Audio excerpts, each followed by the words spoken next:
Things to think about before getting into Hotshot, part 5. One of the most important things to think about when you're first starting out and trying to get everything together is your type of equipment you're going to get. Specifically, your trailer. There are a lot of factors when picking out a trailer, whether you're CDL, non-CDL, what type of equipment you plan on hauling, how much weight you can hold. My personal recommendation, nothing less than 40 foot. By getting something smaller than 40 foot, you're really limiting yourself on what you can haul.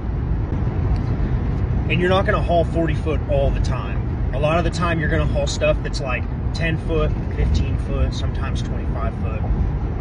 And when you haul that stuff, you're gonna wanna have that extra deck space to partial out.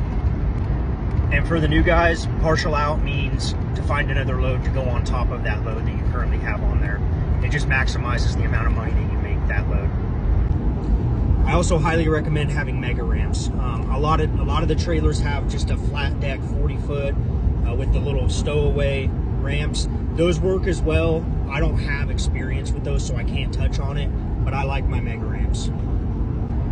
Suspension is huge. Look into suspension before you buy a trailer, whether you're gonna get like the lighter suspension that I have.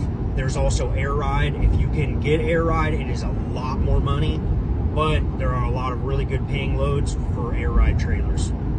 I want air ride. And then there's like the really heavy duty suspension, which is probably the most common.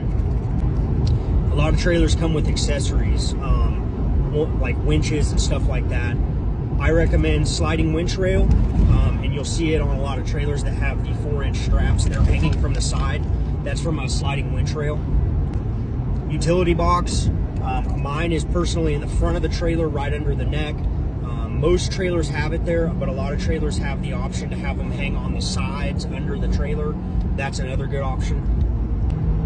If you can find one with a platform on top of the gooseneck, that'll give you like an extra 8 feet by 8 foot of space to store and also haul pallets or whatever you can put up there. My last little bit on this, make sure that the GVW works for you and your setup.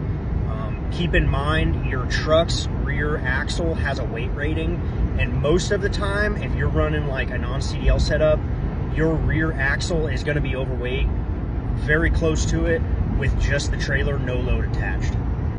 Now, obviously, there's a lot more that you could talk about when talking about trailers and what to buy and all that, but that's just like a little tiny bit of advice that I would give you when purchasing your equipment.